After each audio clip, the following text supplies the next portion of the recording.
Hey everyone, welcome back to Bridge Stories podcast. This is season number 3. If you're new with us, this is a really simple concept. This is our podcast where we just set aside time and space for our people to share stories of encountering God and being changed by Him. We hope that as you hear the real life stories of these people, that it would challenge you and encourage you to push deeper into your relationship with God. If you would do us a favor and subscribe or review this show, that will help us get these wonderful testimonies out into the world that desperately needs them.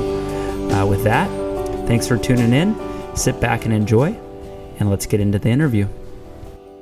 Okay, we're ready. All right. Let's jump in. Yes. I literally just told you you're probably the first person ever where I scripted the first question. I read online it's important when you interview someone to give them confidence and help them along.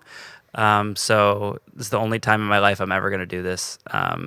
Tell me your thoughts on the Dodgers winning the World Series again. Well, yeah, I mean, I thought it was pretty timely. You invited me, 3 weeks ago to do this? I mean, almost like you knew that the Dodgers were going to win the championship again. So I last week when I was like, Jonathan's coming on Monday, there was a piece of me, like I'm a work in progress too. I'm praying for the sin to leave my life. But I was thinking like, man, if they lose in Game 7 and I have Jonathan across from me, could I resist and help myself? If you're watching for the first time, I'm a big Giants fan, so you got to give credit where credit is due. Only question, Yamamoto wins MVP. yes, for sure. Ohtani had the greatest single game in the history of the postseason. I agree, but that was one game. All right. So I mean, and no shade to Ohtani, but who wins 3 games? I mean, not who. There's a short list of people who've won 3 games in the World Series, but Yeah, I guess that's true. when we didn't have a bullpen, I mean, we had Trainin last year who was lights out. This year couldn't find it, even in the postseason. I mean, we did not have a bullpen, and so Game 7 was like the ultimate. Show of, we didn't have a bullpen, so we put all starters in. Is there any fear or anxiety in your heart that it would go so long that Kershaw would have to come out? Yeah, there was anxiety when the 9th inning he started warming up, right? Him and Sasaki started warming up, and I'm like, yeah. Hopefully,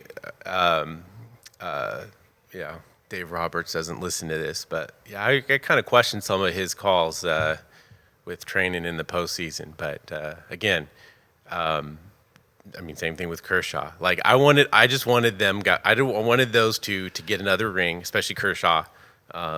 Retiring. It's great that he got that. So I can tell you with pretty much absolute confidence that Dave Roberts is not going to listen to the Bridge Stories podcast for baseball advice. So I think you're in the clear. okay, so I have your guarantee on that. Yeah, and even if he did, I don't think that you'd cross his path in another way. So I think you're good. Okay, that's good. And same thing about Trainin. Like I think he is a Christian or he loves God, and by all means, like you just sometimes you have it, sometimes you don't. And My wife was trying to humanize them by showing me interviews of them proclaiming their faith afterwards. Pretty articulate in a way where I'm like, don't show me this. It makes it really hard to like be a hater. That's right.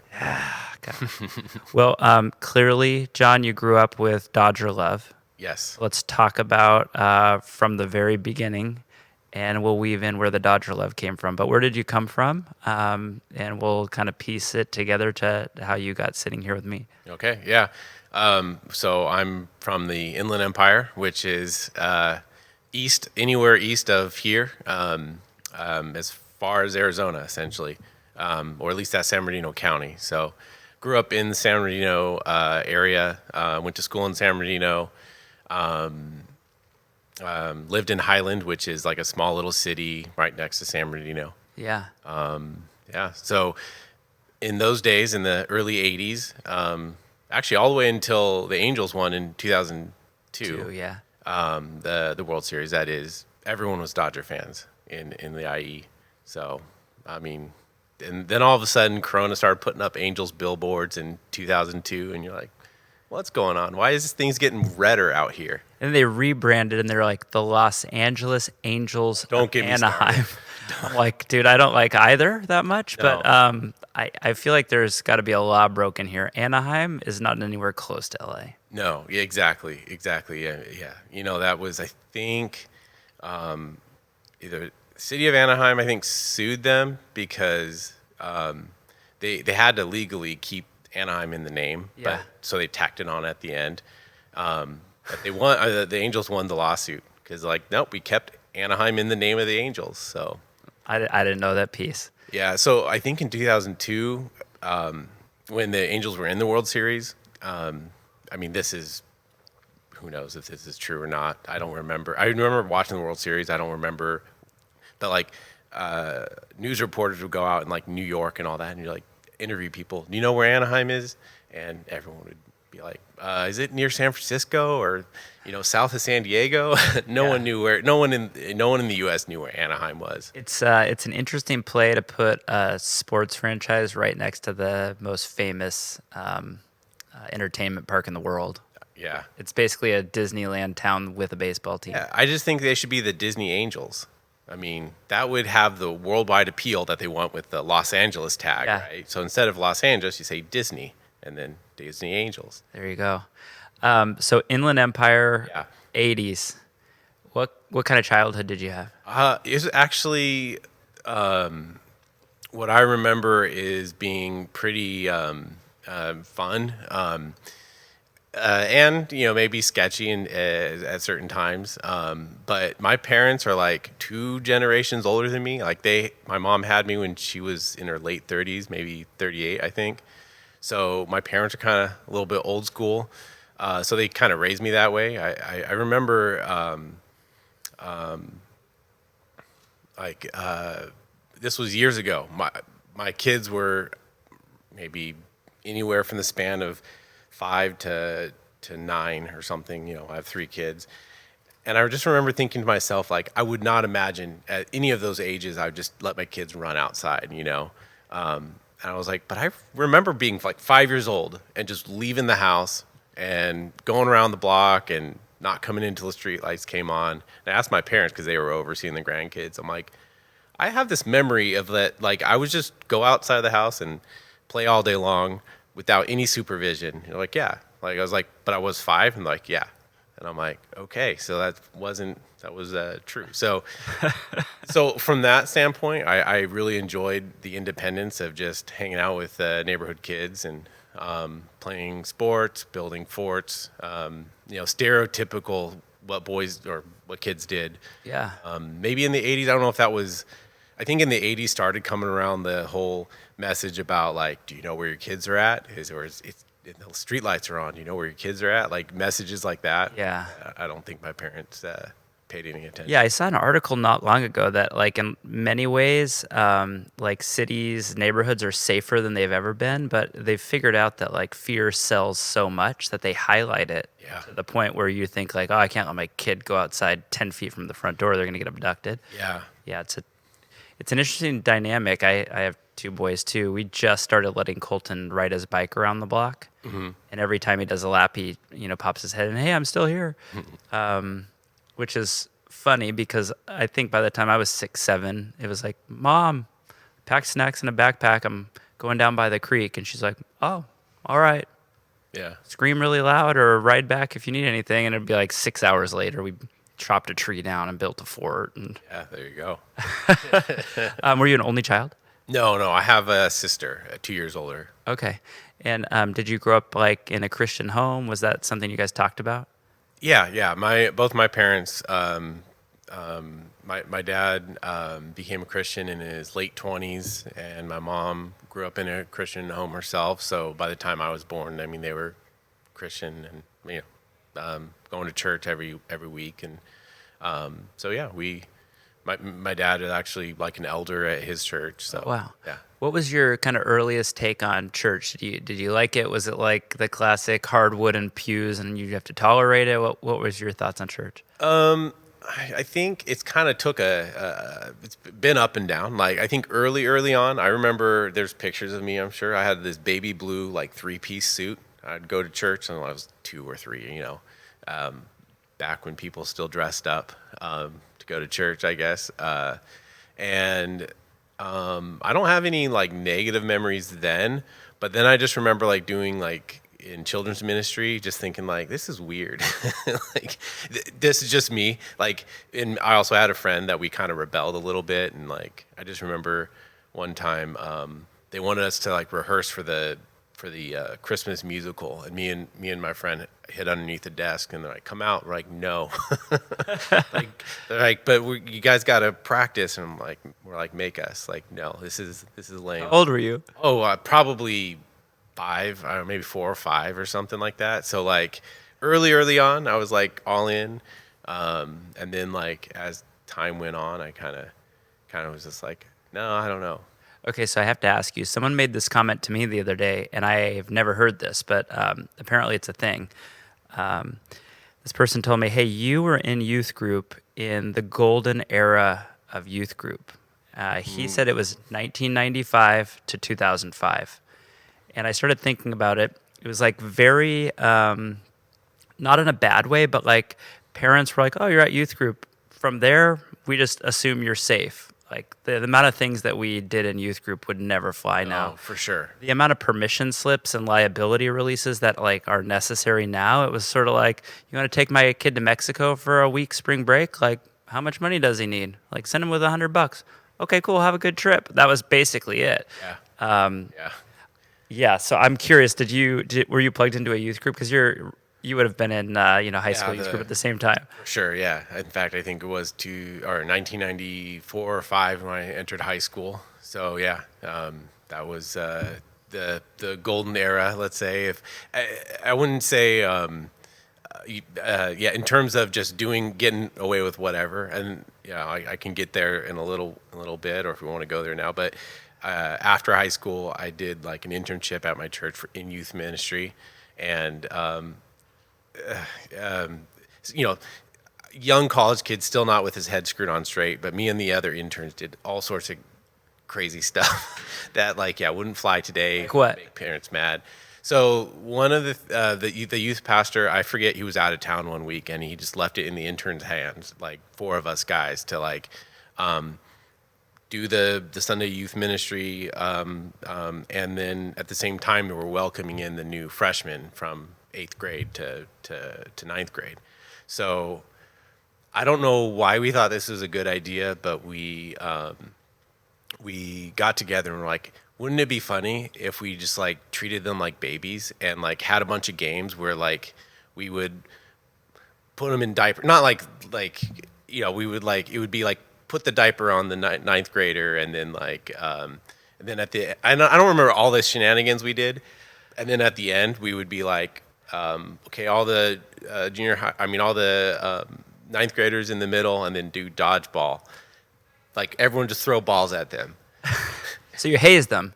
Hazing them, yes. That's, for some reason, that was a good idea to a young, 18-year-old brain, or several 18-year-old brains. Is like, that would be hilarious if we just hazed them the whole time. And one kid actually ran into like the joint kitchen of the youth ministry and like hid in a cupboard. Like he would not come out. What's funny is people will listen and be appalled. But I was an intern in a youth group also. Yeah. And we would have this monthly gathering with all these local youth leaders. And it wasn't like, are you going to haze the incoming freshmen? It was just assume that you were. How are you going to do it this year? Yeah. Right. Yeah. And it was like, I look back and I'm like, I can't believe that was a thing. Yeah. Well, my youth pastor came back, and when he heard about what we did, he tore into us. He was just like, I can't believe you guys did that. And yeah, he was furious at us. I know the women are about to go on a retreat to Forest Home. I'll never forget this story. It was a youth group from San Diego where I was a youth pastor at the time. And what they would do is they would take all their students up for a winter retreat at Forest Home, and the freshmen would have to go on a night hike. Yeah. And it was to scare the living daylights out of them. One of the interns got this very realistic bear costume and ambushed the kids in the middle of the night, and a kid ran full speed into a parked car and knocked himself out. They had to call 911, and so they had to explain to mom and dad, we were hazing your 14-year-old. Yes. He was already terrified. a paid staff member dressed up as a bear to add even more fear, and he ran into a parked car for Jesus. Yeah.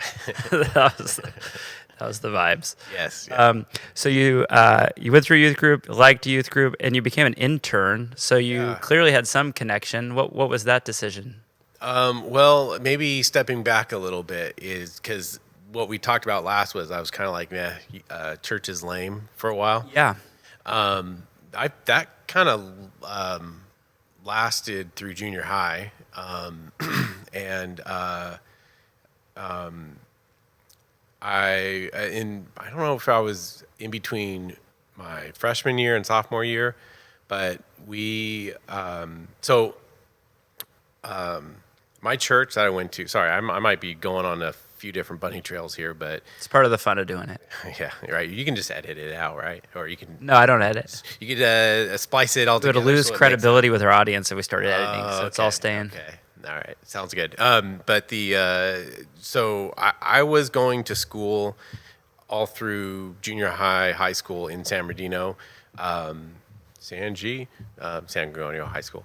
Got to represent. I don't know why. It's just like, so the church I went to was in Redlands, which Redlands is actually, I don't know if you've been to Redlands, but it's a town a lot like Orange. Like it started, It's just orange groves. In fact, I remember when it was pretty much orange groves, and now it's like orange, like no orange groves. Maybe there's a little bit left, but has an old town section. In fact, that's I think one of the reasons why Camille and I, my wife, when we started looking for a place to live out in Orange County, why we landed on Orange, because it reminded us of Redlands. But anyway, Redlands is, let's say, more, it's not upper class, but it's, more affluent. San Bernardino is not. If you do any Googling, it's historically been a pretty, I don't know, city that has problems. Violence, pollution, corruption in government. Hopefully that's gotten better. I haven't really followed it too much, but all that being said, was the high school I went to wasn't necessarily the easiest to fit in and to have good influences, I guess. I had a pretty good set of friends, but they didn't really know Jesus, and so. But anyway, so I don't know why I made that delineation between Redlands and San Bernardino. But anyway, in I think early high school, we did this mission, or this camp, I guess it was. I think it was actually out in at Vanguard University. We'd stay there, but we would go out during the day and share the gospel just to random people at the beach and around that area. And I just remember, like, through the course of that week, just being, just feeling something tugging on my heart. And I think what really just broke me was just the hypocrisy in that I think my whole life I had did a pretty good job of having two different faces. The face I'd put on going to church, even though like I thought it was kind of lame or whatever, I would still fit in, right? Fit in and say the right answers. Yeah, you knew the right words, you knew the song lyrics. Right. You weren't sticking out. Right. And then I'd go to school and then fit in with my friends, and not that I was trying to be someone I wasn't, but I just felt like I was wearing two faces and not really showing them the love of Jesus that I had. And so I just remember that was being like a turning point in my relationship with God. In fact, yeah, I'd say turning point, because I was saved the prayer when I was 2 or something, or 3, because I grew up in a Christian home. Baptized when I was like 10 or 11. So I had I think real experiences with Jesus for that age, but never, I think that was just a turning point in my life where I'm like, you know what, this is not, I don't know, like, I don't know if there's a product of the 90s, but like authenticity for me is huge. And I just, knowing that hypocrisy, it was just like something I didn't or knowing that I just was kind of living as a hypocrite. I didn't respect that in others when I'd see hypocrisy, and then I'm doing it myself. So that's kind of what broke me, and that like, yeah, and God has a mission for us to share His love to others, and that's like His only plan through the church and through sharing the gospel. Yeah, it's such like a sinful thing in humans. Like Jesus talks about it like in a funny way to make sure that we know He notices. It's like the hey, take care of the log in your own eye before you start. But I've noticed that too. Is like even not even out loud anymore, but sometimes I'll like have a thought that I'll grab onto, like, whoa, pump the brakes on that, and it's like you can notice, like you said, the hypocrisy in others like really quickly. Sure. And you're like, oh man, I can't believe this guy's such a fake. This guy's such a fraud. And then you pause for a second. You're like, yo, that's me. And I think that's Jesus's whole point is when that happens, to flip it on its head and realize like you are the guy. Yeah. So that's cool that at a young age, as a teenager, you were already picking up on that. Was there any influence? Because you mentioned, San Bernardino not known as like the nicest square place. Was there any insight into like, hey, I'm looking into the future and I can kind of see where some of these behaviors lead to, or what was it like for you? Were you partying? What was the vibe? No, and I think that's what it was. I mean, yeah. I wasn't partying. I wasn't drinking. I wasn't doing drugs. I wouldn't even know where to get access for that. Because, like I said, my friends at school were good, or even in the neighborhood were good. In fact, we just kind of reconnected on an app. For Polo, it's called Polo. Oh yeah, Marco Polo, I guess. yeah, I've heard of it. Where you just drop videos to each other. So. Yeah, we all grew up on the same street, and so it's kind of cool to reconnect and see how like what's going on with their lives, and they're all over the place. No one's still around in that area, but no, they were good guys. They still are, and I think I think they know Jesus now and too. So, but no, I mean, it was just. I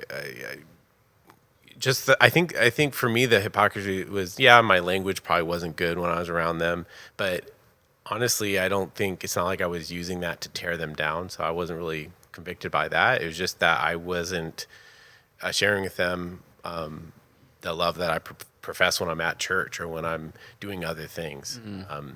I wasn't being an intentional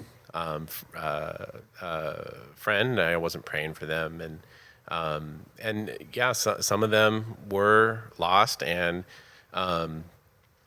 in terms of they were going after whatever the world was giving them, and I think having good mentors in my life, like I didn't see the need to take things to its logical conclusion, to know that drugs were not going to fill any void in me. It's not like I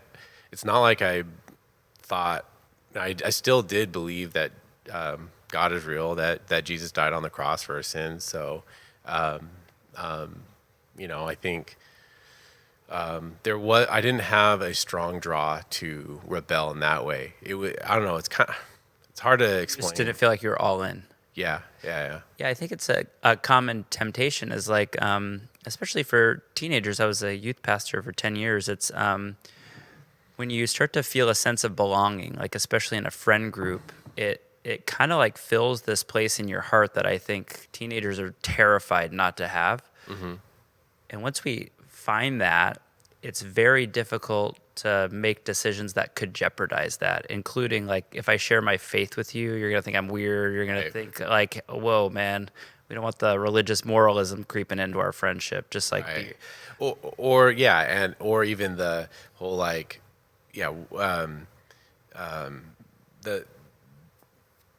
thought process that I'm only gonna be friends, or like my friendship's only on the condition that you accept this that I'm bringing you, like that I wouldn't be your friend if you didn't pray the prayer or whatever, you know.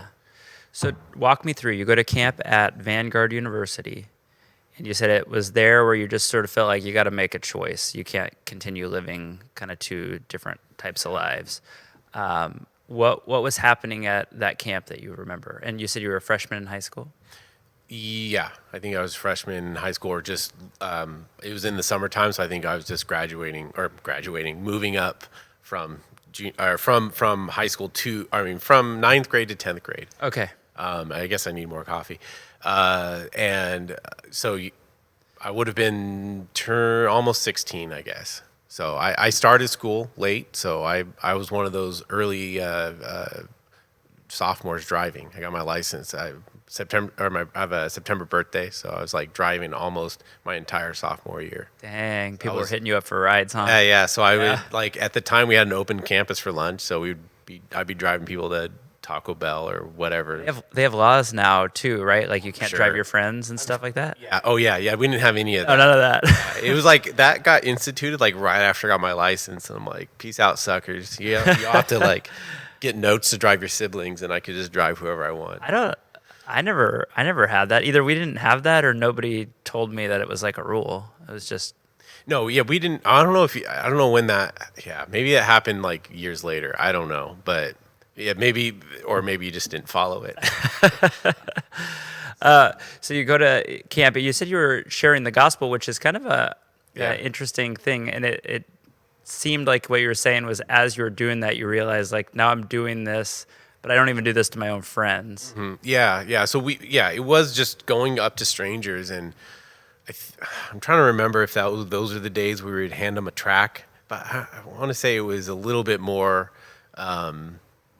We would have classes during the day or part of the morning or something to talk about how to share your faith and stuff like that. So it wasn't just hey, let me give you this little booklet, and sorry, I just thought of one of those booklets that used to look like a $5 bill. Oh yeah. You'd pull it up and it'd be like, it was a folded $5 bill when you unfold it. Do you know you're going to hell? And like, why is that a good idea? Anyway. I remember taking a Bible down at the Huntington Pier from a group like not long ago that was like, hey, you want a free Bible? I'm like, yeah, sure. And it had one of those in it. And I'm like, we're still doing that. Yeah. It was a 20 now. They adjusted for inflation. Yeah, there you go.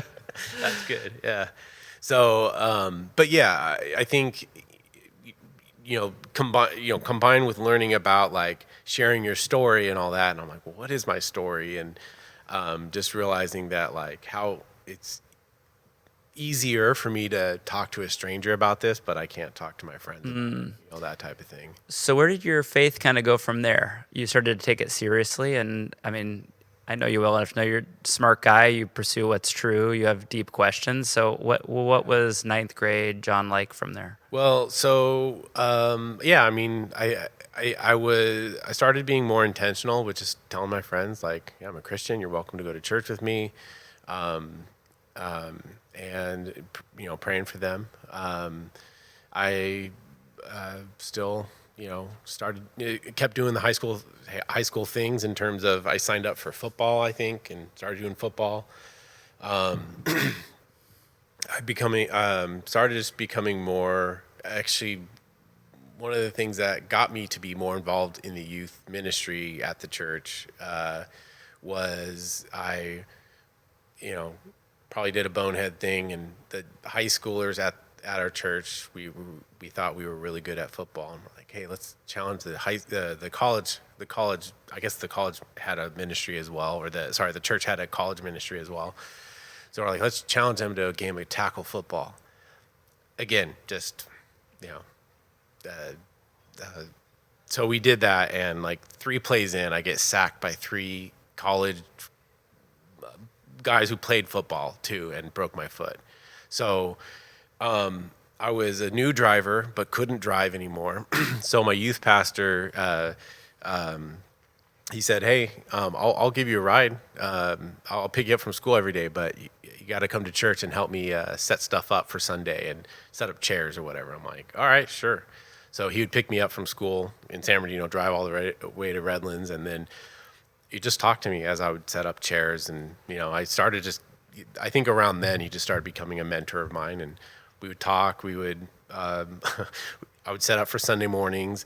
Then on Sundays he would hand me like a name tag and a Sharpie and be like, okay, just put name tags on everyone, which forced me to talk to people I didn't know and find out their name and learn ways to start a conversation with the end goal of trying to get their name, but their name on a name tag without being too awkward. Just going up, what's your name? I'm not naturally outgoing, nor do I naturally have good people skills. So I think this whole time he had this plan in mind to kind of like, take me outside my comfort zone, but during high school or throughout the rest of high school, I just became more and more involved and volunteered at various things, and up until like my senior year, he had me preach a sermon once. I think in the youth ministry. I think one time he had me go into the front of the church and do a little like 5-minute message or something. Towards the end of high school, he started this internship for me and like 3 other friends. We were friends at the time, and then that expanded into, I think at one point we had like 8 interns after like a couple years in college. So, yeah. Post high school, that's a phase of teen life, especially as a Christian. You're kind of embracing your faith, but your faith is oftentimes like really rooted in a place. So what did you do post high school, college, all those sorts of decisions? Yeah. So I went to Cal Poly Pomona, and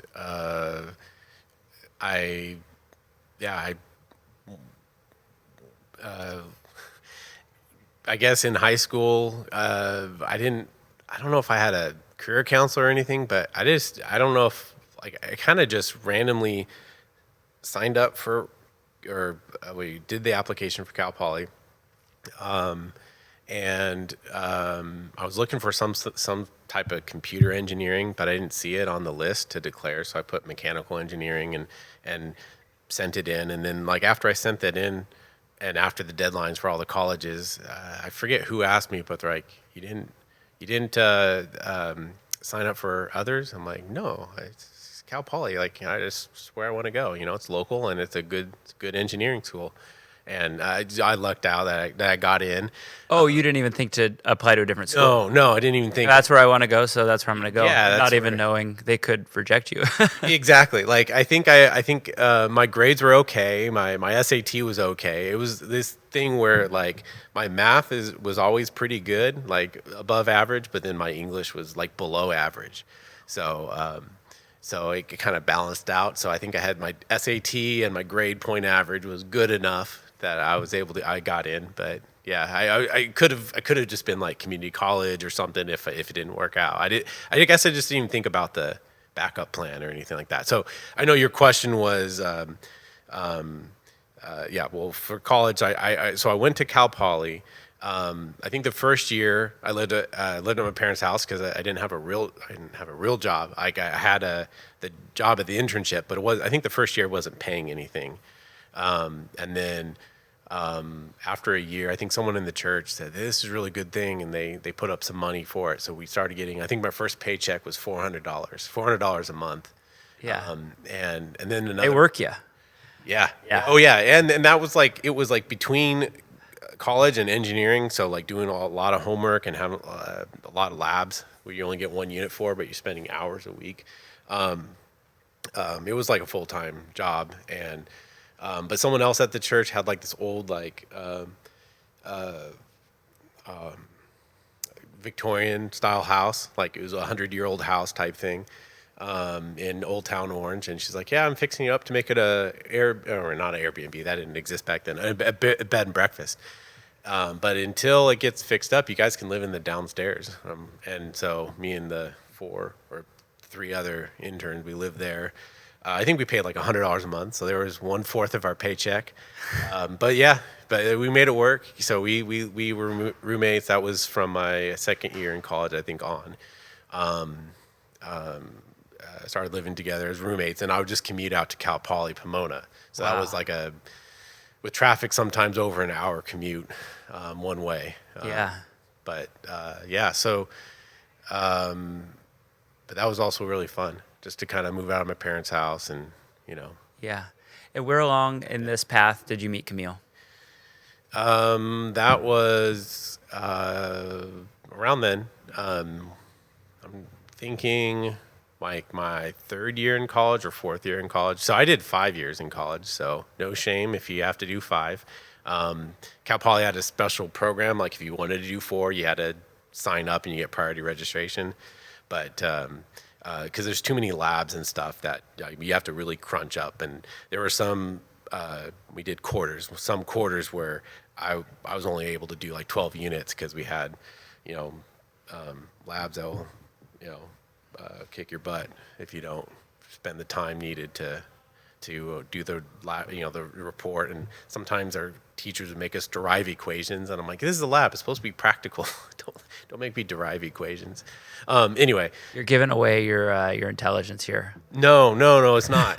I cannot derive equations. Yeah, maybe camera. I cannot derive equations. Bring your toughest equation to John on Sunday. I think for me, my skill is not that I'm super smart. It's just that like I am freaking stubborn. So I will just spend as much time needed until a problem is solved. Yeah. So, but days, hours, months can go by and I won't solve anything. So I want to talk about you meeting Camille in a second, but I want to actually reverse Sorry, course here. I keep not answering your No, you're good. You're good. It's how these go every single time. It's what makes them fun and real. Engineering. Yeah. You said you wanted to do computer engineering, but you just didn't see it, so you just checked off mechanical engineering. And sometimes we look back and think like, oh, oops, that was a weird choice. But how did you find that was actually maybe a godsend for you? Yeah, it was one of those things where it's just like, as I started doing it, I'm like, okay, I like this. Because I took some, so I actually took some, I found out after the fact that it was in the catalog. It was just under electrical computer engineering. So when I go back then, you didn't have, it wasn't on a computer. It was like on a form. Yeah. You had to like go to the E section to then look down to see electrical computer engineering. I just went to the C section and I was like, I see computer science, but I don't want to do computer science. So, I think as I went through it, I just realized that I'm a very visual person. Like when you talk to me about electrons moving in space, it doesn't make sense to me. It's wizardry. So when I took some of those electrical computer engineering courses, you still have to take some as your prerequisites because mechanical is a pretty broad subject in that pretty much everything, robotics, anything that might have, even computers themselves have mechanical components in them. So you have to learn about a lot of different things, and then you specialize on the dynamic side of it with the engineering. So when I took those computer engineering courses and they're talking about electrons and wiring diagrams and resistors, and I'm like, oh, I've checked out. I don't know what a resistor on a diagram looks like, a little squiggle, or looks like a I could show you what it looks like on a diagram, but what it actually does in real life, and I couldn't visualize that. So I was just like, yeah, it's probably good I'm in mechanical, because it's like you throw a ball at this angle, at this speed, and it'll land over here. Like I could visualize that. That's stuff something you can test out and visualize in the real world. Yeah. So I don't know if that makes any sense. No, it makes perfect sense. I actually, as you're talking, I'm curious because I've talked to a handful of people, and God wires us all differently. But I'm curious with that kind of mindset, like hyper visual, like show me how it works, and I'll knock it out. I'll be stubborn. I'll figure out the problem. How have you sort of noticed in your faith? Because there's a lot of faith things that are like they're not like just trust me. Yeah. But faith, in a lot of ways, is not a visual pattern that you can see X plus Y equals Z all the time. Yeah. Some of it is not a physical thing right in front of you. So how have you noticed that has been a good thing and maybe a challenge for you in your faith? Yeah. Okay. I don't know if this will take this to answer your question, but I think the hard part about faith for me is that God is not someone we can see, smell, taste, hear, touch. We can't sense God with our senses, and obviously, people can and have, heard God's audible voice. I haven't. So being an engineer or being like visual and I think it's been hard. One of the hard part is relating to an unseen God that you can't hear or have a conversation like we're having a conversation with. I'm not saying that we can't have a conversation with God. I'm just saying the struggle for me has been just being someone who, science is what, making observations of the world around you and testing laws and coming up with things that you can test and prove. A hard part for me has been, how do you relate to a God you can't do any of that with? Because the rest of my life is that, right? Yeah. So, and then on top of that, what God asks us to do with trusting in Him and not having everything spelled out is definitely a challenge for me at times.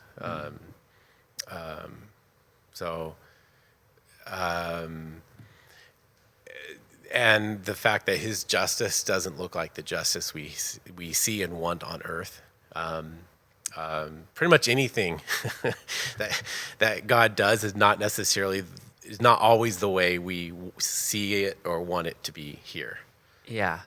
Yeah. I think where my mind is going is like what you're describing is for many people, the reason that God is just not a thing for them and they won't even entertain the idea. Right. But that clearly hasn't been the case for you. And we're going to get into, some of the things that have happened in the last few years. But I don't know if this relates with you, but maybe not quite to the extent as your mechanical engineer brain.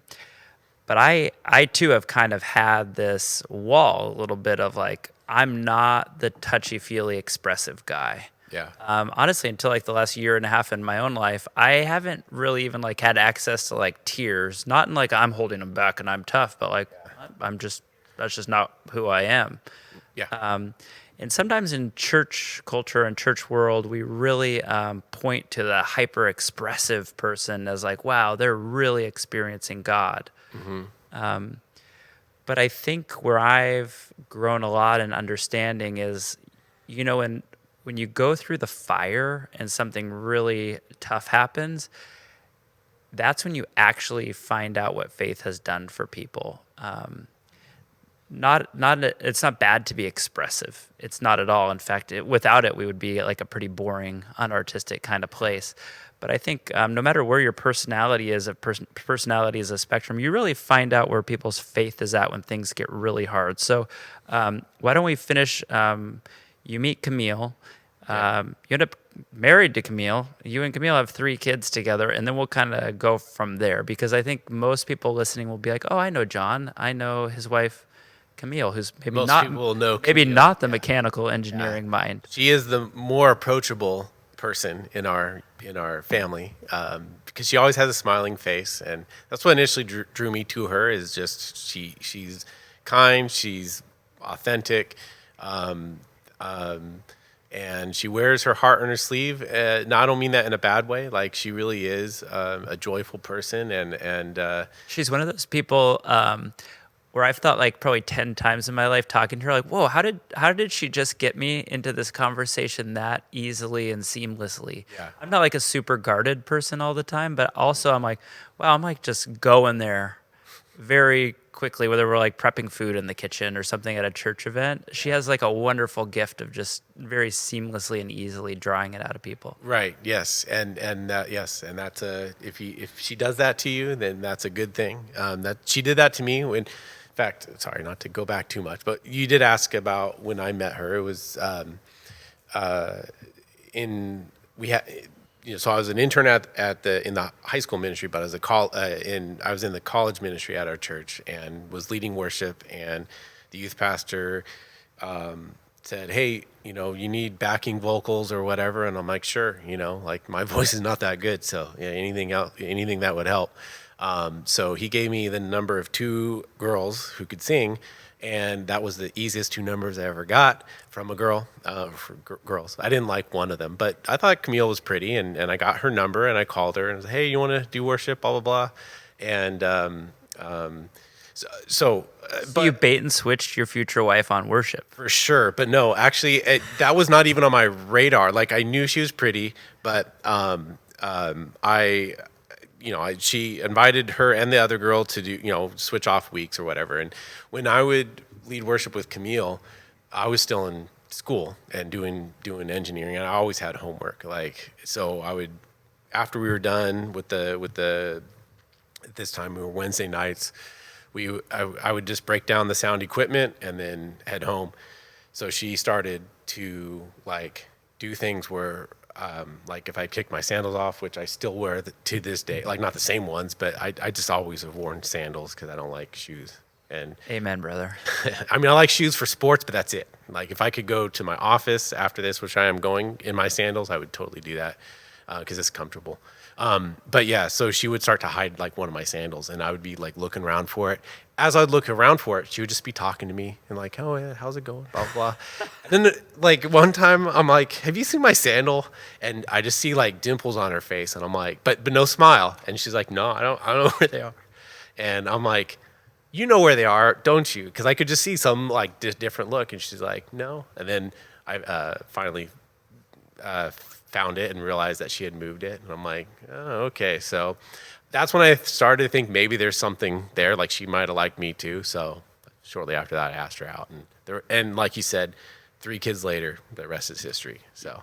And it sounds like, from what I know of your children, they got the prankster vibe from your wife.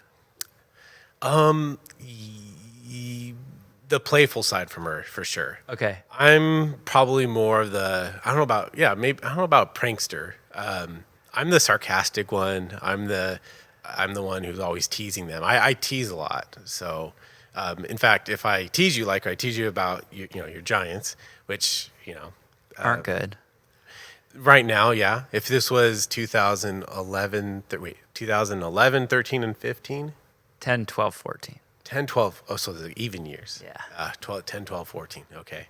Then, I couldn't say anything, so. But this is an odd year, so I'll ride my high horse. Okay. But anyway, yeah, they get their teasing probably from me and the playfulness from Camille. Yeah. Was that the last question? Yeah. I think this is, in my mind, this is what I'm thinking is okay, so you have kind of a prototypical middle class childhood, some ups and downs. Mm-hmm. You really are all in at your faith in high school.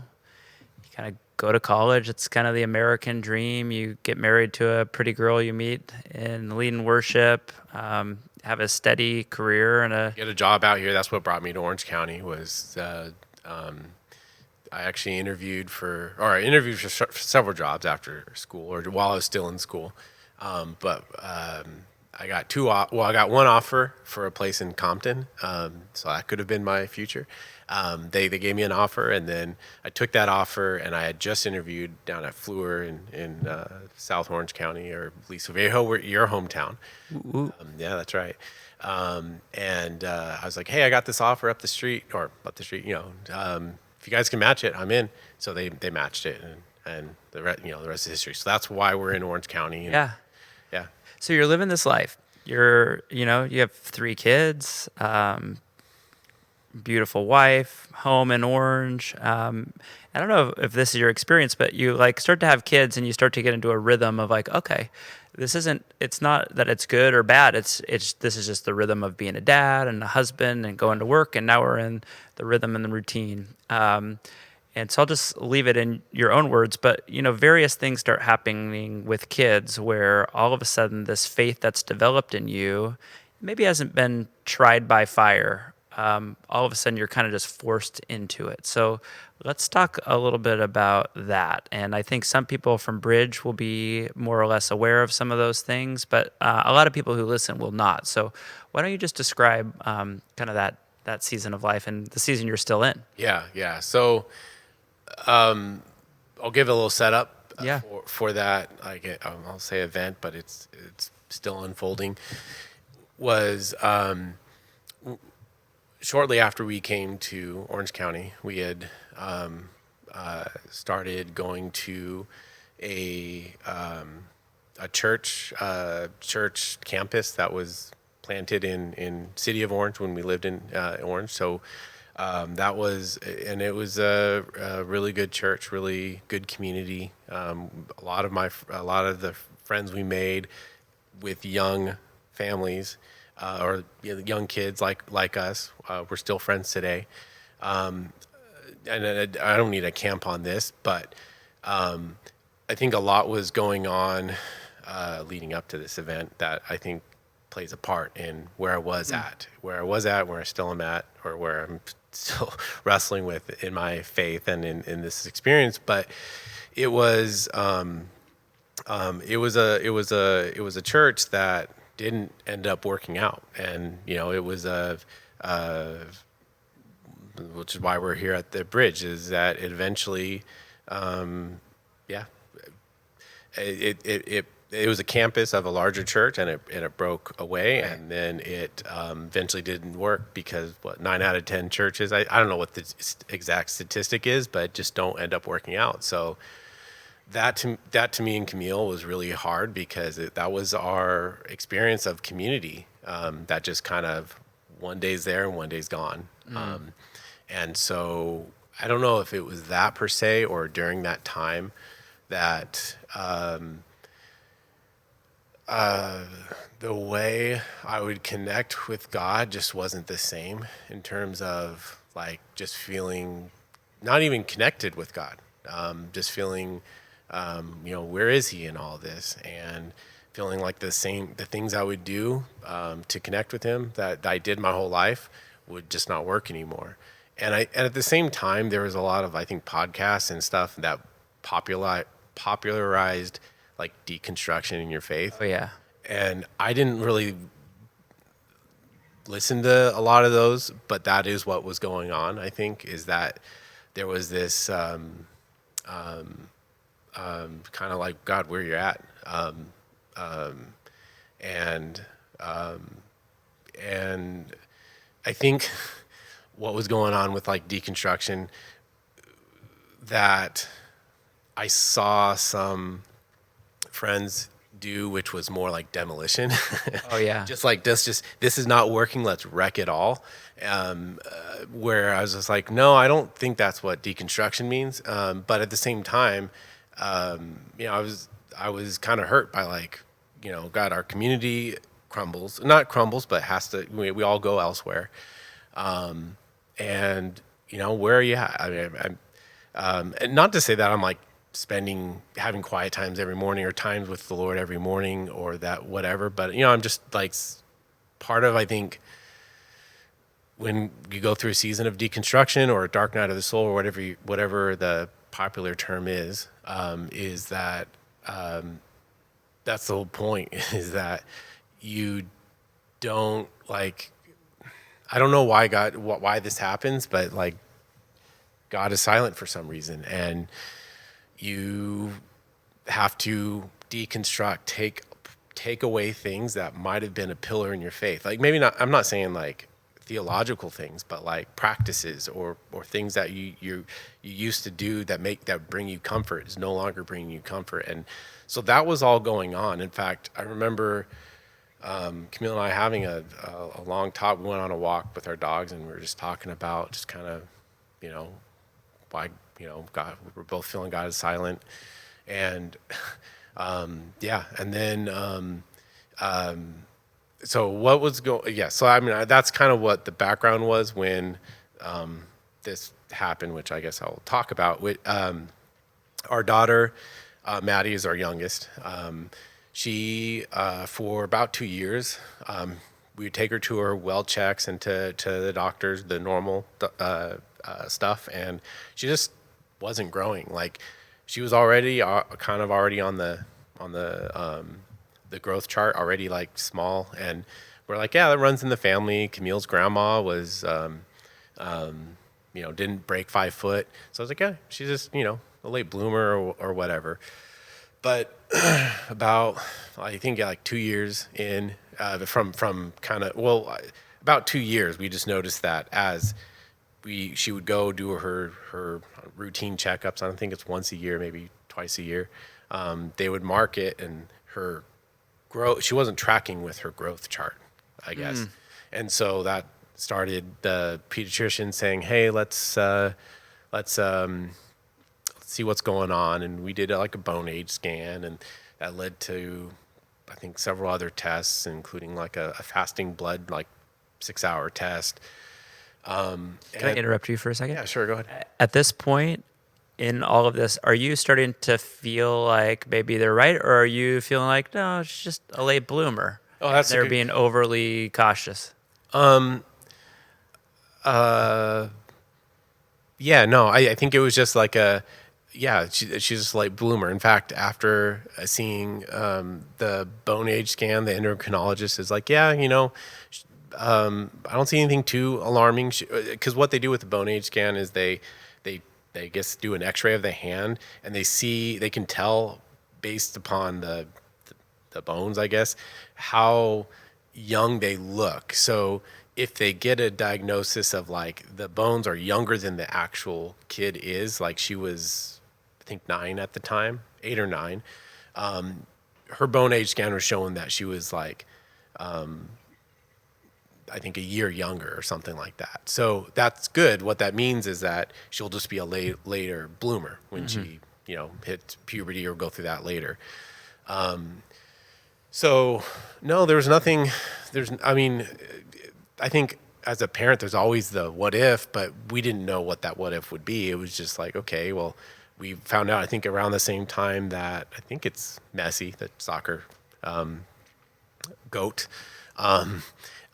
also was someone who just didn't had growth hormone deficiency and just took treatment. And so we were starting to gear ourselves up. Okay, maybe she just doesn't have growth hormone, and she might have to do like hormone replacement therapy. And then, so we were talking to her about that. Messi does that too. And so like Messi's her favorite soccer player.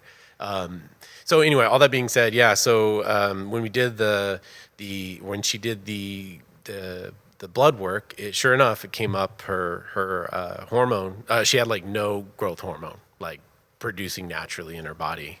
That was the only thing that was deficient. All her other hormones and all that were showing good marks. And so, so we were thinking, okay, well, the diagnosis is she'll just have to take some growth hormone, which, not a big deal. So, in fact, I probably made jokes about, baseball players, 20 years ago did it all the time. They're still alive. The HGH joke. Oh man, sorry. I just thought of something. Thought of Barry Bonds, and I'm not letting you go there. And when going to a Dodger game in the 90s, chanting HGH, get the whole crowd cheering that. But you know what? He wasn't the only guy who did it. He's just the only guy who still denies that he did it, right? Yeah. Maybe Barry Bonds shouldn't listen to this either. He won't. Tangent. Where was I at? So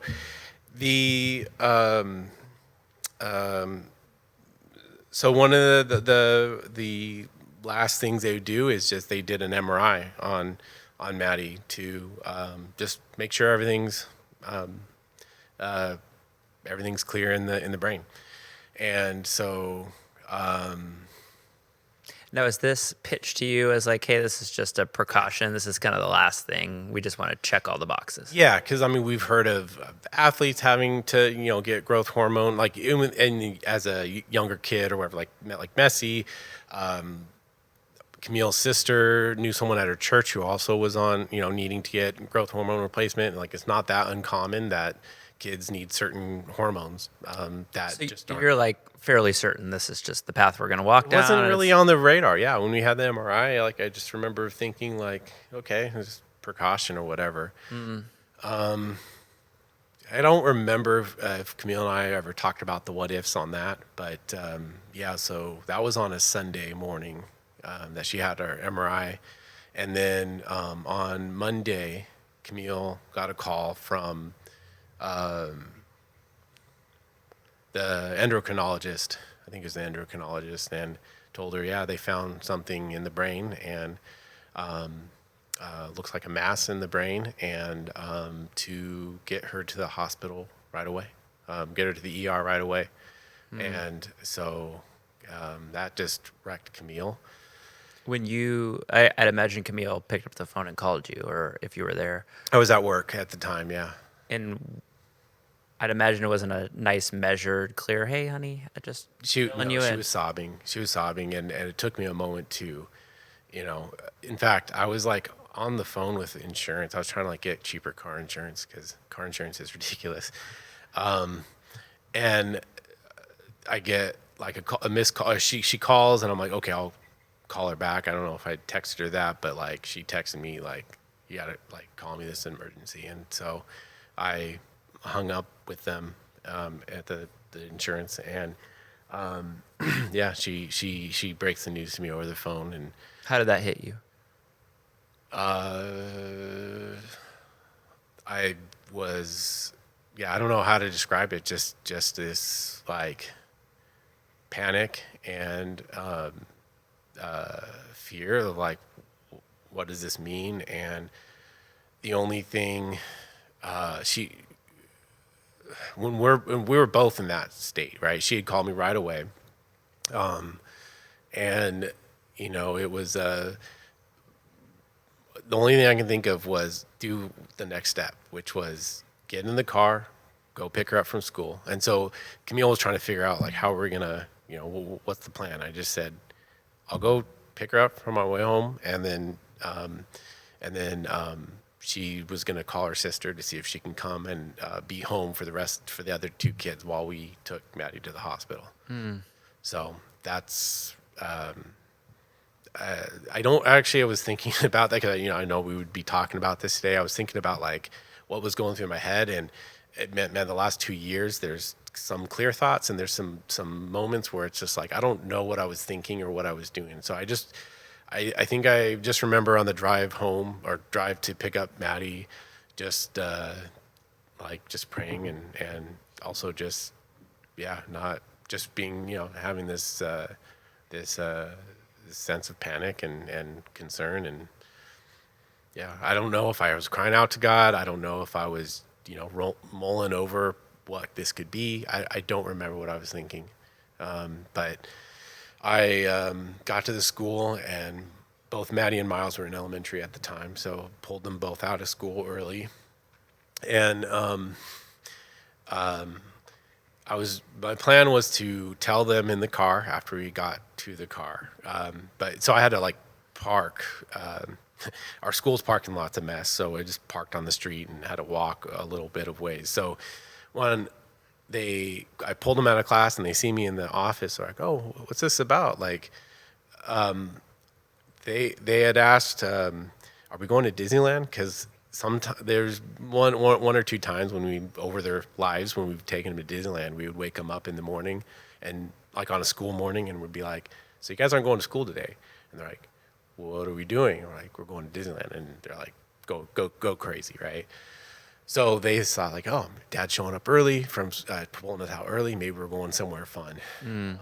And I said, "No, it's not that." And I started walking them to the car, and they were just asking, and I just told them as we were walking, just that, and they found a mass in the MRI scan, and we got to take Maddie to the ER and figure out, talk to all the different specialties and figure this out. So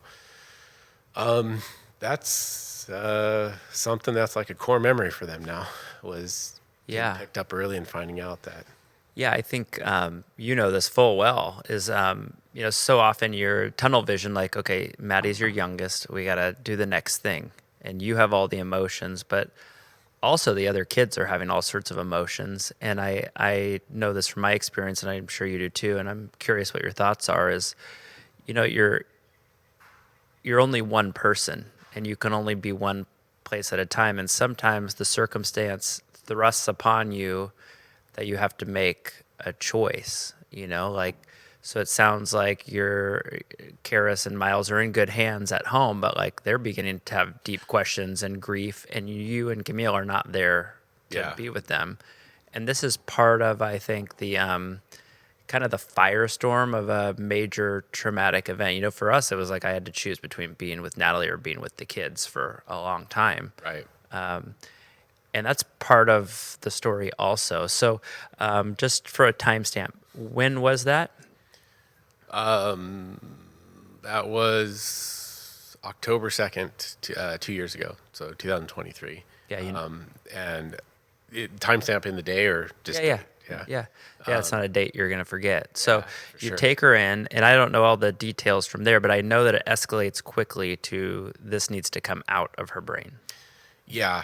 So the reason why they had us go to the ER was, I guess, to try to schedule all those specialties to get together and look at the scan and figure all that out could take weeks to align everyone's schedules. So the best thing to do is go to the ER as an emergency, and the on-call specialties could all powwow about it. And so really appreciate the endocrinologist who had that insight to, hey, just get to the ER, tell them that, and left her name, and then, took it from there. So,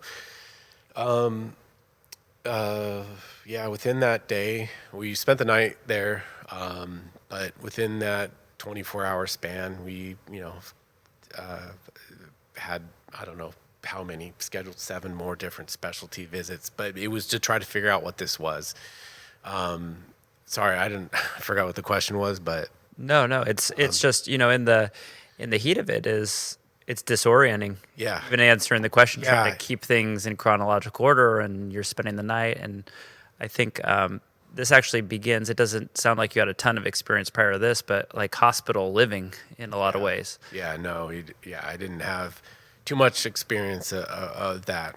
My dad was in the hospital like 10 years prior to that with health issues, but I almost died, but I didn't like spend the night in the hospital. It was just constant visits or whatever. So yeah, that was disorienting, like you mentioned. Also kind of like you also mentioned was how are Karis and Miles doing? Because I left both of them in tears. Both Camille and I then drove Maddie to the hospital, and they were in tears and kind of wondering what's going on. So I don't remember because, it's now been several visits, so I can kind of blend some stuff in my head. But I know at least one of us, maybe both of us at various times throughout that 24 hours came back home to get either supplies or check in with the kids, the other two, how they were doing. But I don't know how much help it could be. I mean, in those moments, there's, I'm sorry, I don't mean it's not how much help. It's important that they know that we're there for them, and we're it's not like they're that our roles in their lives cease to exist for the time that we're away. So we were just trying to let them know that, and pray and just get clarity with what this all means and what this could be. So so after the hospital visits, we had to see several different other specialties. So what it was a mass. They didn't know at the time whether it was cancerous or not, but it was it's a pituitary tumor. It's called a craniopharyngioma. That was it grows on the pituitary gland in the brain. And it was, I don't know, around the size of a golf ball. That was, her optic nerves are kind of wrapped around it. So it was in this precarious place where they And need the to. optic nerves they do sight, right? It's basically your Yeah, eyes. yeah. So one of the trips was to an ophthalmologist to do this long, a lot of testing to figure out, is she losing vision, peripheral vision, and all this other stuff? Because that's a common thing that happens, and usually how it gets discovered is people start to lose their peripheral vision, and because that's one of the first things is it goes right in between the optic nerves, and so it stretches the optic nerves, and you start to lose your vision, and you can't go blind. So, so we had to also take like a, forget all the, we had to take a sample of it, check to see if it's cancerous or not. And anyway, so that next month, or a few weeks, I guess, after that, is just trying to figure out what this was and what do we do, because the good news is her vision was perfectly fine. There was nothing affected there. It wasn't cancerous, so that was also good. And mainly then it just came down to figuring out how to get it out. And so we, there's primarily for a kid Maddie's age, she was 9 at the time, 2 different ways you can get it out. One is a craniotomy, like through the brain. You go, put a hole in the head and go through the brain and not even pull it out, but try to drain it. The other one it's called transfenoidal, through the nose, and you go in, you remove it or drain it or whatever. So it was a non-cancerous mass that is full of fluid, and it's benign, but it likes to regrow.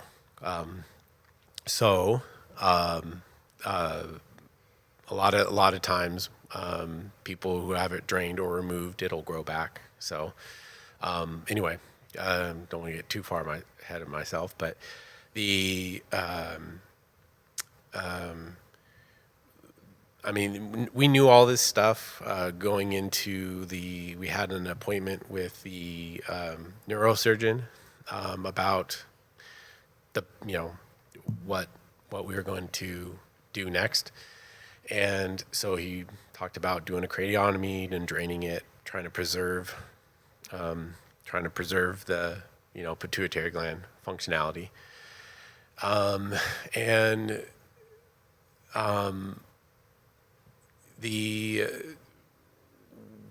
When Camille and I kind of walked away from that appointment, we just felt really discouraged. I mean, over the whole, several weeks we'd been discouraged, but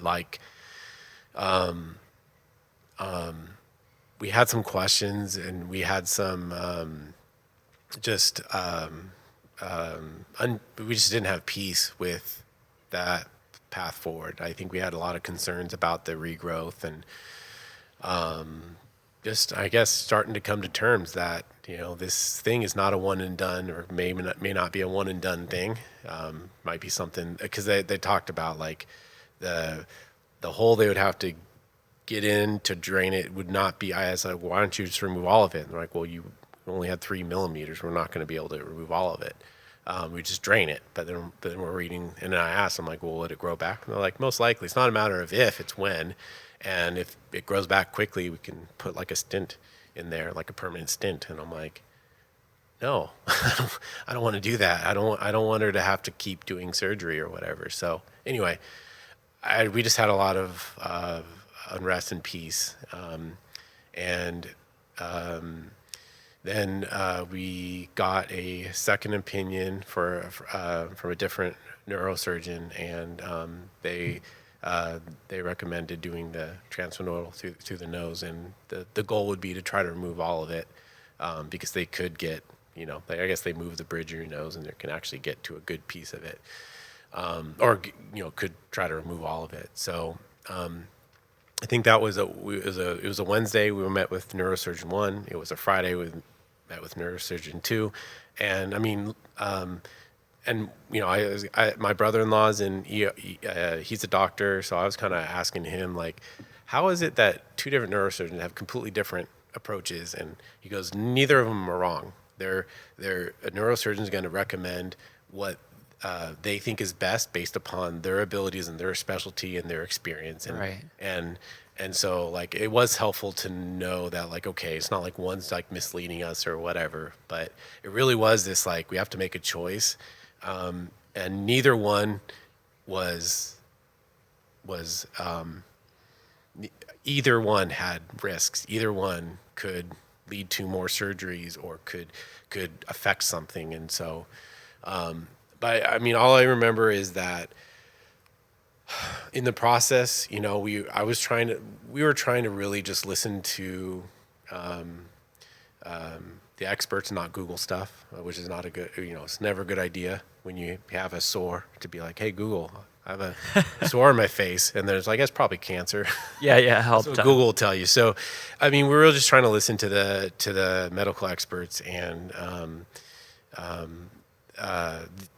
but we ended up choosing to have it removed through the nose, and that from the time we found out about the tumor to the surgery was about a month. It was November 6th, I believe, was the date that Maddie had it removed.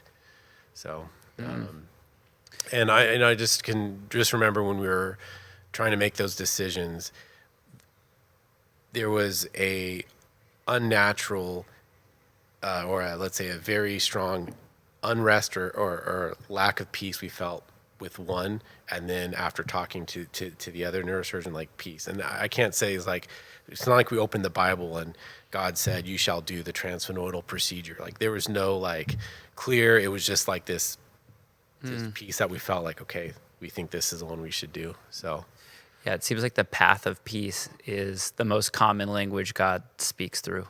yeah. In the midst of all this, so you're talking about a month. Like this is I'd imagine a very rough month to try to sleep and try to focus on work assignments. And it's one of those things where even though there's certain parts of your life that like, hey, business has to go as usual, like probably emotionally, mentally, you might be going through the motions, but you're not able to do that. So I'm curious, where did you experience God in all of that? Well, I think like I was mentioning before, I was struggling with experiencing God leading up to that. Yeah.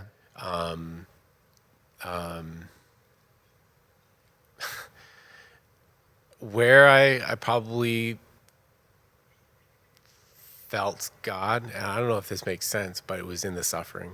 I don't know how that makes sense, but it was not that I was opening the Bible and it was just alive. It wasn't.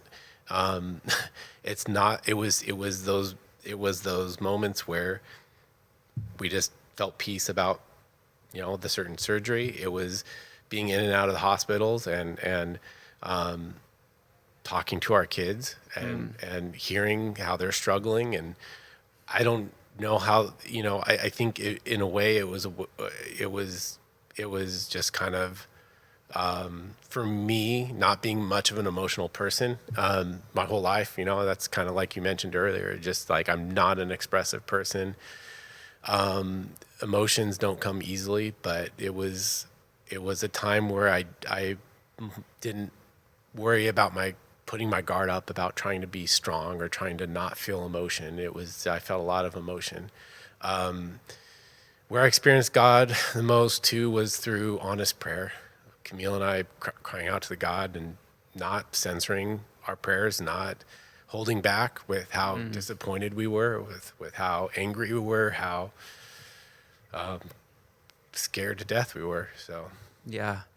I think sometimes when you grow up in church, there's like the expected Christian prayer filter. Like you're not allowed to use those words. And it sounds like for you have to come to the end of yourself of like, I don't really have any choice. The only thing I have is my real feeling. Yeah. And a lot of, none of the fillers too with like, may your will be done. Like, yes, I can maybe say now that like, I'm a little bit more open to God's will, but in the moment it's just like, you got to let her live. You got to let her get through this. and yeah, and it wasn't it was maybe just one of the few times in my life, and still, where I'm less concerned about how my prayers sound, whether out loud or in my head. Do you feel like it almost, that God orchestrates all these things, but almost like that's what it took for you personally to just say, like, here's the real, raw relationship with God. I've deconstructed, I'm reconstructing and putting things back together, but this time it's just the honest, real version. Yeah, I think at the time, yeah, I mean, I had never had anything that would kind of break me to that degree. But I mean, I think there was some like, there was some resentment too, like resentment and kind of like, God, are you causing this because I need to like rely on you more? Like, how would you do? Like, why would you do that? Yeah, of all the ways you could force me to rely on you, this is not the one. Right. Yeah. Yeah. Yeah, I'll tell you a couple things. From our end, like we love children. And it's not a competition of who we love more, but Maddie, for people who don't know, is like an explosive, like Tasmanian devil of joy and fun. Yes. Before any of this, like she and I had a multi-year prank war where she was like, I'm coming for you. Right. I can think of her like doing this like across the sanctuary during worship. Like, she has a strong sense. She can smell weakness, and so she has let me in on some ideas she has for pranking, and I love to hear that you hate bubbles, and you somehow figured that out, and yeah, she found my weakness. Yeah. But I remember like it felt like a collective gut punch because everyone who knew her, not like, oh, make it another kid or something, but just like, no, not Maddie. In a way that I think it just heightened the rallying of like, no matter what the outcome is, like we're all in with this family. That was kind of my experience from the background of just like praying all the time. Every single time there was an update, like just blasted to everyone. Here's the update. Here's what's happening next. Like everybody had to know. Like we weren't like prying. We just wanted to pray. I remember like a Wednesday feeling this strong, just like heart tug for you and Camille. I just went and parked in the chalk parking garage. Like, I'm just going to prepare from here. I just feel like there's something important there. And I think to segue into this comment is, I think that in a way, without you knowing, you were kind of preparing me to grieve and lead well, because I'll never forget this, and you might not even remember it because honestly you were sleep deprived and you were like a fever pitch fog. You came back because her surgery was in San Diego, right? Yeah. You guys had come back and the best you could, you had settled, kind of. Mm-hmm. And I remember you called me and you're like, I haven't really slept, but could we get lunch? And I was like, yeah, of course. In my mind, I'm thinking, pastor, friend, just be available. Like, I don't know if you want to process. I don't know if you want to talk about it. I don't know if you don't want to talk about it. You just want something normal. Just go and see what happens. And I think you filled me in on the details and all that stuff. And I remember asking you, like, how can I pray for you guys? And I remember you told me this. You said, like, I don't know what's coming. I just know I need more in the tank to be a husband and a dad. So just pray for that. I just want to be the best husband and the best dad. That's all I'm asking for. And I remember thinking like, whoa, of all the stuff, like just simple, clean, to the point. Sorry to make you cry. And I remember thinking like, whoa, that's like simple and yeah. So I remember like, that's my joy to do that. And I remember thinking like, oh, that's a great prayer. But it wasn't until a year and a half ago when that, trauma came knocking at us that I was like, I get the raw. I get all I want to do is wake up and be a good dad and good husband. Everything else is irrelevant. I don't care if there's going to be, vending machine lunch or no food at all. I don't care about any of that stuff. I don't care if my clothes smell. I don't care if I have time to shower. Yeah. Just be a good husband. Just be a good dad. And so when I was thinking about this podcast, I was literally thinking like, I just wanted to tell you thank you for that. Yeah. Yeah, thanks. Sorry for the, oh man. Yeah, I remember that lunch. I just don't remember saying that, but yeah. Well, thanks for praying because I needed that for a lot longer than I thought, and I still do. So, Yeah, fill people in where you're at now because you got a tissue for you. Thanks, Joel. It's your fellow San Bernardino brother hooking it up. That's right. I got to watch his podcast, so I haven't watched. I think I told you. You can watch and decide for yourself with Joel, but I think he came from maybe the meaner side of San Bernardino. I'm sure. But I don't want to lose the reality of our conversation, but fill people in on where you're at now. You're not facing, hey, there's a brain tumor, it's got to come out now.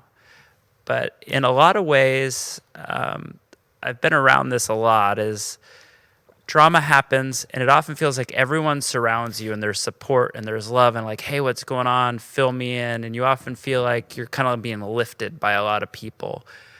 But in these sorts of things, it's not like something has happened now, there's this giant miracle, everything's fine, back to real life. You're now walking out many traumatic things often.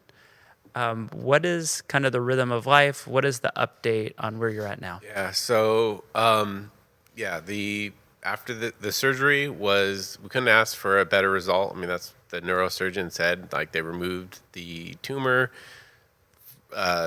Since then, we've done, I don't know how many, probably over 10 MRIs on a regular basis just to make sure there's no regrowth. So far, there's no new regrowth. So from the tumor side, that's that was the like you mentioned, the miracle or the victory is that the neurosurgeon said I couldn't have expected a better surgery.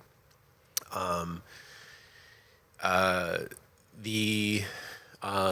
of the risks of that type of, it doesn't even matter. One of the risks of having this tumor, this type of tumor, a craniopharyngioma, is just that it really does affect the pituitary gland. That's what was causing her not to grow. Right.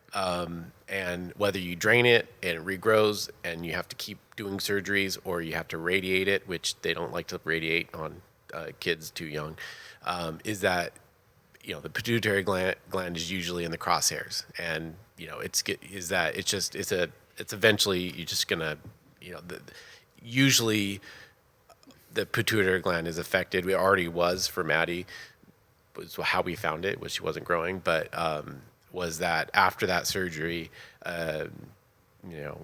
so far and since, we haven't seen any functionality at all. So pituitary gland controls several different, it sends signals to several different glands to produce cortisol for when you need it for fight or flight or heavy athletics. Your adrenal glands release cortisol, and it gives you that kick to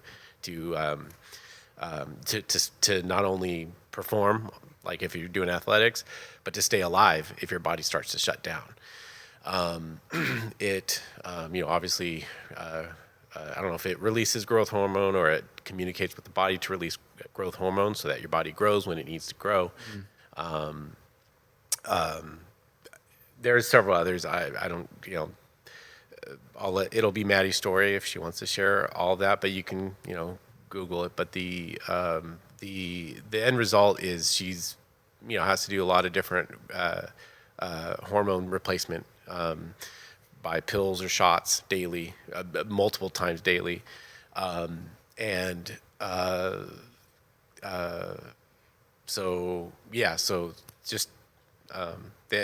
What we've been walking through the last 2 years is all the ups and downs of not having a functioning pituitary gland with Maddie and what that brings. So, and I guess the follow-up is, now you're walking this out. This is like a path. This wasn't like a finish line and, whew, that was terrible. And we look back, we don't like to think about that. She's still going through things that are probably a regular reminder of where you've been. how are you kind of on this journey of as you kind of reconstruct faith, and you've talked a little bit about like, man, I wasn't sure where God was, and I didn't really find him until I was, peak suffering. Where are you at now? I mean, you come here, you have a lot of friends. People love you guys dearly. I love watching you guys in the walkway. You're like a family unit that has your one Sunday a month with donuts. And my kids are like, hey, is it Miles' day? I'm like, well, Miles eats the donuts and sets up, but it's his parents' day. So you guys are very tight-knit as a family unit. Where are you kind of in faith at this point? Well, yeah, I think by necessity, we've had to kind of rebuild what our I say we, Camille and I, but our family is kind of have had to establish new rhythms and different ways to connect with God.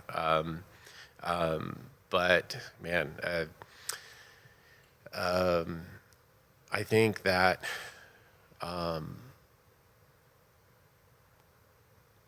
the peace that God gives is huge, and that is definitely needed. I mean, something that's that I think is really been resonated with me recently is John 14. I don't know the exact verse, but Jesus is talking to his disciples, the Last Supper. I think John has like, I don't know, 5 chapters where Jesus just talks. That could happen over the meal, or maybe as they're going to Gethsemane, or maybe throughout that whole week. Yeah. I don't really know. You probably know more than I do on that, but something that really stood out to me recently was that Jesus says, that he, he's talking about, my peace I leave you. Like when I go away, I'm going to give you a spirit, and he's going to give you peace of mind and heart.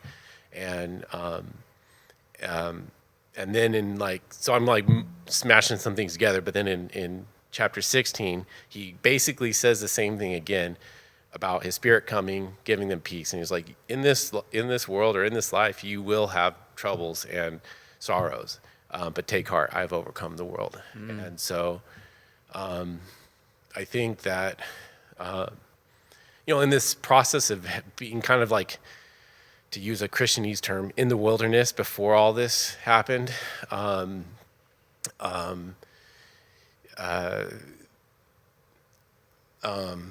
it's not that in that process I doubted that God was there. I think it's really challenged me,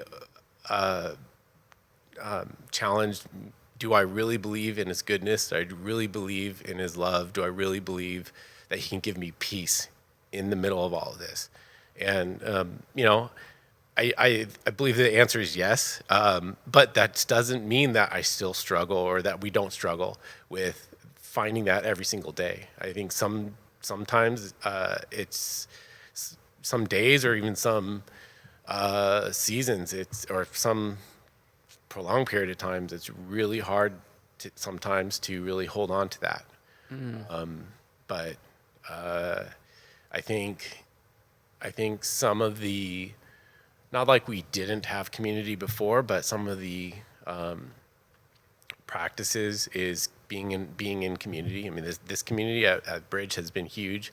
I'll probably not, think of every example, but like before Maddie's surgery, we didn't know this, but this was 2 years ago. Danny was in Hawaii, I think, doing a funeral for his mentor. His mentor, right? I think he had just landed, and like the night before, and then drove down to San Diego and pulled the whole. I guess pastors keep a card in their wallet, and then he just like goes. So we were told no visitors. You can't even have family come down in the waiting room. Somehow he gets into the waiting room, and just like we look over, and there's Danny. He goes, "Hey, I don't want to encroach on your stuff. Could I just pray really quick?" And he only spent like 10 minutes with us praying. Turns around and drives all the way back up to back home. But like that was huge. I mean, I didn't even talk about it, but Maddie had a scare in May where she almost died. she it was one of the things where she was having an adrenal crisis, and we were able to get her the med she needed, but that still, she spent almost a week in the hospital, showed up with dangerously low sodium levels. You know, if you don't know anything, Yeah. your body, if it has too high or too low sodium levels, Like death level. yeah, it could kill you. And she showed up to the hospital that way. You know, I remember that when she woke up, and she was in a coma for several days, or for like a day and a half after that. We didn't know if she was going to wake up and if she was going to have her wits about her. But anyway, I think that when we were getting discharged, Camille was communicating with, I don't know if it was Lisa or someone at the church, but someone just said, yeah, stop by. And we stopped by, and it was,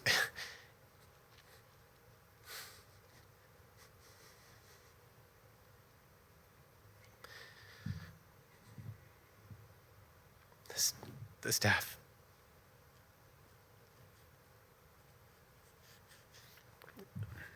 The staff here who know Maddie. Sorry.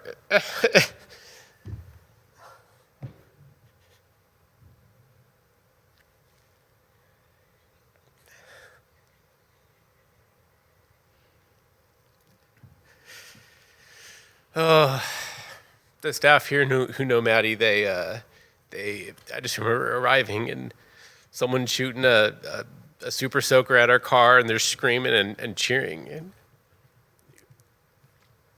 Yeah. all Maddie can talk about from the hospital to here was, you know, just can't wait to see you guys. And community has been huge here. Not like it wasn't in our past experiences at church. But in terms of like, you know, it really is true, you know, that Jesus' plan about the church. I mean, this life is too rough to do it alone. Even Camille and I, because we're both struggling through this, we're both struggling at times. And it's hard for us to sometimes, you know, we're trying to lean on each other at the same time of deal with our own grief and deal with our own, just honest prayers and stuff. And so it is really huge to have people who love us and who love Jesus, who could sometimes encourage us with, just encourage us by true friendship, by true fellowship. So so that's been huge for us as well. Yeah. Kind of as we wrap up, I was thinking about you guys, and you know, I think God knits things together, and some of them are being knit together, some of them are yet to. But you know, we were talking before we started, is, you know, there's people who have been through some traumatic stuff with their children, but history tells us there's people who are listening to this that their response might be like, "Wow, that's really heavy and difficult. They've been walking through that," and little do they know that there's something that will come knocking for them. And I think that sometimes just the honest tears and the real, like, hey, we got to the point where we just told God the real thing, no filter, no nothing. I think those are seeds that when they're planted and people need to know, like, where can I access those things? They get it from listening to things like this. And so I'm really grateful for you sharing the real, raw, honest story about it all. And I'm also hyper aware that this is not like this, hey, here's a cute bow on the end of the story, so tell us the end of everything's great now. And you guys are, Right. You're continuing to walk through it. And I think there's tremendous courage that's needed. There's boldness, but as you said, there's also the need for community. So as far as I'm concerned, I when I think of you, I still just pray that same prayer you asked for, like just one day. Just one day at a time. Great husband, great dad. And, you know, we don't always get a glimpse behind closed doors all the time, but from everything I've seen, you're doing an awesome job. Thank you. And as we wrap up, I always do this. I was thinking and praying about you last week before the Dodgers won the World Series. And this came from James chapter 1. And I was reading it, and I thought about you, and this is actually my insight. I've never had this before. This literally starts in verse 2 of chapter 1. And I've never thought, like, man, James just comes out of the gate swinging at what he wants to tell you. And it says this, it says, "Count it joy when you meet various trials of all kinds, for you know that the testing of your faith will produce steadfastness, and and let steadfastness have its full effect, that you may be perfect and complete, lacking nothing." And it goes on into verse 12, and I had written this down. Somebody shared it with me. It said, "Blessed is the man who remains steadfast under trial, for when he has stood the test, he will receive the crown of life, which God has promised to those who love him." I just felt like that was for you, and I wanted to leave you with this. I was just recently talking with someone, and I didn't get their permission, so I'm not going to tell you who, but this guy's been walking through just the weight of the world. And he had this observation, you know, the story of Jacob wrestling with God. By all accounts, it's like a duke it out. Like he's not giving up all the way till the morning. And the observation was, sometimes we think of wrestling with God as like this negative thing. Like we should be settled with God. Like we shouldn't fight. We shouldn't be combative. But in all of the scripture, the one who comes the closest to God is the one who's wrestling. Correct. And so I just want to encourage you. I love sitting down and not just doing this, but eating delicious but overpriced barbecue with you, whatever it is. I love that you're in a place where your wrestle is honest and real. And it's a wrestle in the direction of like, you're trying to figure it out. You're not in the deconstructive stereotype is just tear it all down and whatever. Right. I really honestly have always felt like, man, you have deep, in some ways, engineer type questions, but you're interested in rebuilding. And so I'm really grateful that I get to be your friend and be part of that process, and we're praying with you. And is there any last things you'd like to say as we sign off? No, I mean, I liked how you kind of wrap that up, which is, you know, it's not only Jacob. You look at most of the Psalms is wrestling with God. Lamentations is wrestling with God. Yeah. Yeah, I think, you know, anyone who is finding themselves in a hard time is, you know, I think the temptation is to at least for me it was just to like I don't want to